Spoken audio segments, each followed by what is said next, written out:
तो काफ़ी बेहतरीन क्वेश्चन है। Tap A fills a tank in 4 hour and tap B fills the tank in 8 hour. दो tap है, दो नल है, एक छोटा मुंह वाला एक बड़ा मुंह वाला। तो छोटा मुंह वाला जो नल है वो उसको 8 घंटा लगता है एक टैंक को भरने में, जबकि बड़ा मुंह वाले नल को 4 घंटा समय लगता है। साथ ही साथ बोल रहा है यदि दोनों को एक ही साथ खोल दिया जाए तो उस टैंक को भरने में कितना समय लगेगा, यही पूछा जा रहा है इस क्वेश्चन में। चलिए शुरू करते हैं। बहुत ही इजी है, घबराना बिल्कुल नहीं है। चलिए इसका हम लोग करते हैं सॉल्यूशन। जैसे पहले दो क्वेश्चन किए हैं वही कॉन्सेप्ट पे करेंगे इसको भी, ठीक है। चलिए थोड़ा और डिटेल में लिखना चाहेंगे तो लिख सकते हैं time take by tap A to fill a tank is equal to 4 hours, ठीक है। then in 1 hour 1 hour is equal to 1/4 part 1/4 part of the tank will be filled। Clear है।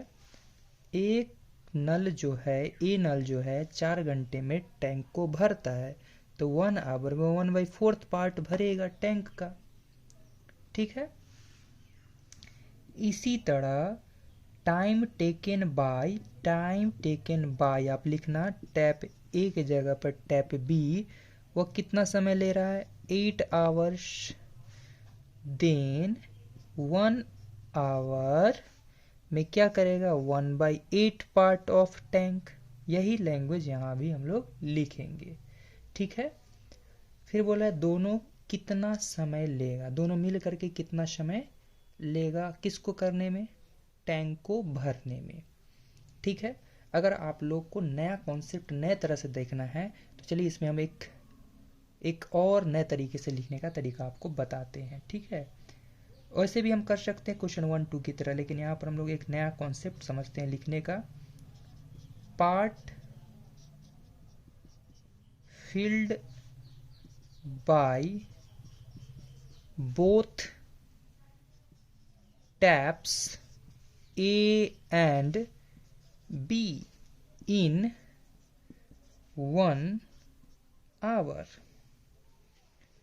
in 1 hour is equal to 1/4 plus 1/8। that means 8 LCM 4 2 जा और यहाँ से आ जाएगा 1, यानी कि 3/8। यहाँ से हम डायरेक्ट पलट के 8/3 कर देंगे, आंसर आ जाएगा। लेकिन इसको और दूसरे तरीके से हम कैसे लिख सकते हैं, कितना समय लग रहा है नहीं पता है, तो मान लेते हैं let the number of hours, कितना देर लगेगा, नंबर ऑफ आवर्स बी या मान लेते हैं हम लोग एक्स, ठीक है। तो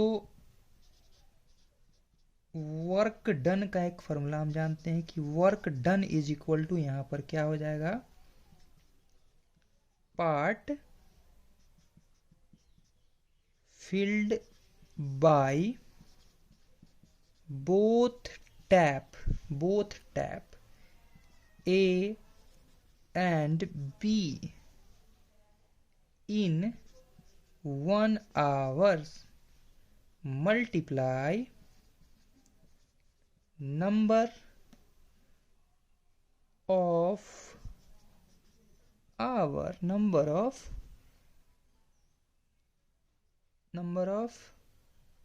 आवर्स, ठीक है। ये भी तरीका हो सकता है।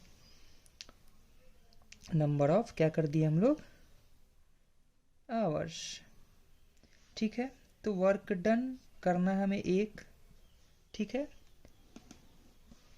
पार्ट फिल्ड बाय बोथ कितना किया है 3/8, जबकि समय को हमने माना था x आवर।